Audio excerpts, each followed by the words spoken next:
안녕하세요. 세상의 모든 콘텐츠를 리뷰하는 리뷰플릭입니다. 오늘은 기록적으로 더웠던 2024년 여름, 잠시나마 더위를 식혀주었던 MBC 드라마 백설공주에게 죽음을 블랙아웃을 총정리해보는 시간을 가져보려 합니다. 이 작품은 이미 원작 소설이 추리소설 마니아들 사이에서 큰 인기를 끌었으며 영화계에서 유명한 변영주 감독이 처음으로 드라마 연출에 도전한다는 점에서 제작 전부터 큰 기대를 모았었죠. 매회 적나라하게 들춰지는 인간의 이기심과 탐욕에 경악하며 저희 리뷰플릭 구독자분들도 열띤 토론을 펼치곤 했었는데요. 이대로 백설공주에게 죽음을 보내기엔 너무 아쉬워서 다시 소환해 보았습니다. 이 드라마에서 가장 중요한 사건은 크게 두 가지입니다. 하나는 보영의 죽음, 또 하나는 다은의 죽음이죠. 오늘은 이 두 사건을 타임라인 순서대로 정리하는 시간을 가져볼 텐데요. 아쉬운 마음을 가득 안고 시작해 보겠습니다. 사건의 배경은 무천시입니다. 옆집의 수저 몇 벌까지도 알 정도로 서로 가까운 동네 사람들. 그 속에서 아이들 역시 단짝 친구로 지냈죠. 정우, 민수, 건호, 병무, 보영은 늘 붙어 다니는 사이였습니다. 정우는 무천가든을 운영하는 부모님 아래에서 무천시의 지역 유지로 자라며 유복한 유년 시절을 보냈습니다. 외모도 출중하고 운동도 잘하며 성적까지 뛰어나 수능도 보기 전에 이미 한국대 의대에 합격해 놓은 상태였죠. 정우의 아버지 창수는 아들이 의대에 합격하면 차를 사주겠다고 약속했고 합격하자마자 바로 차를 선물한 멋진 사람이었습니다. 세상 부러울 것 없던 정훈의 가족에게 불행이 닥친 건 바로 수능일이었습니다. 수능 당일 친구들은 정훈의 집에 모여 술을 마시기로 약속했지만 정훈은 약속을 깨고 말았습니다. 당시 정우에게는 다은이라는 여자친구가 있었는데 다은이 하루 종일 연락이 되지 않았기 때문이죠. 기분이 나쁜 상태에서 보영이 다은에 대해 좋지 않은 말을 한 것이 정우를 더욱 자극했습니다.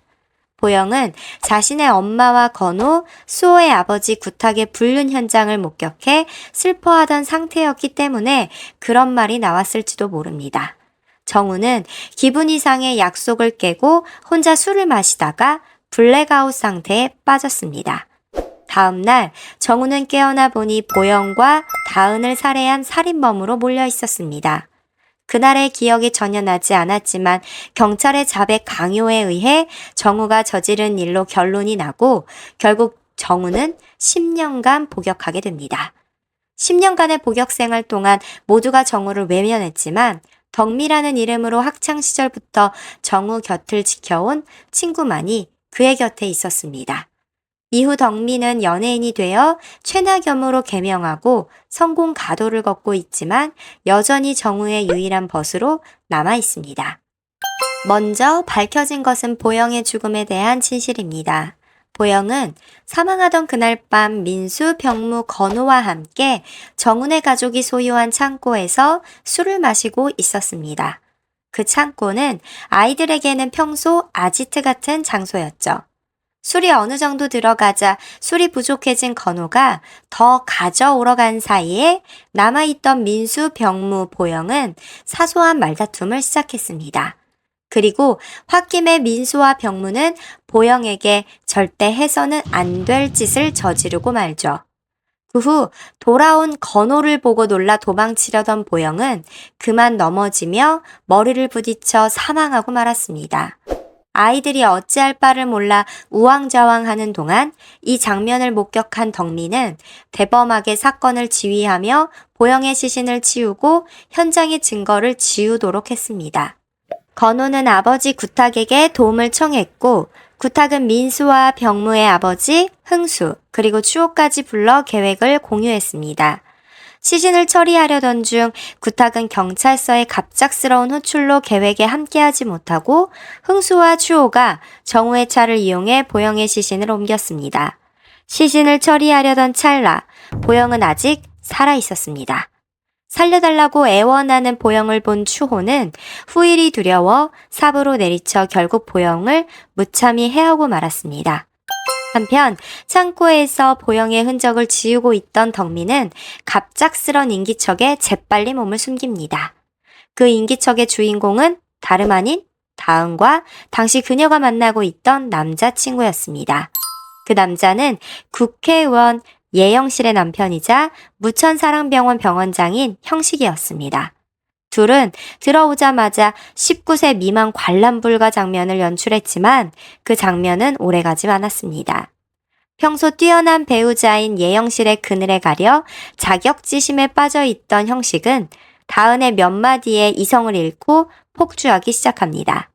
이성을 잃은 형식은 주변에 있던 스패너로 다은을 내리쳐 살해하고 말았습니다. 그리고 이 모든 과정을 덕민은 휴대폰 카메라로 촬영하고 있었죠. 이 촬영본은 후에 다은 사건의 중요한 해결 실마리가 됩니다. 결국 보영의 죽음은 자신의 자식을 지키려는 구탁, 흥수, 그리고 추호의 추악하고 구역질나는 이기심이 만든 합작품이었습니다. 다은의 죽음은 자신의 안위를 지키기 위해 남편을 보호해야 했던 영실과 더 높은 자리를 탐하던 구탁의 탐욕과 허영이 만들어낸 콜라보레이션의 결과물이었습니다.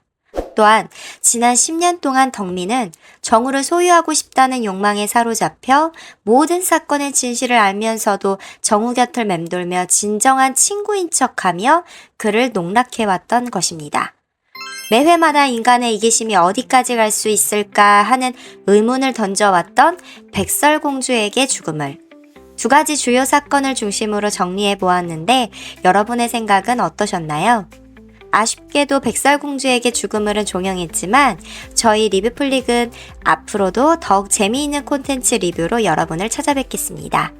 리뷰플릭은 여러분과의 소통을 언제나 환영합니다. 댓글로 자유롭게 의견 나눠주시면 좋겠습니다.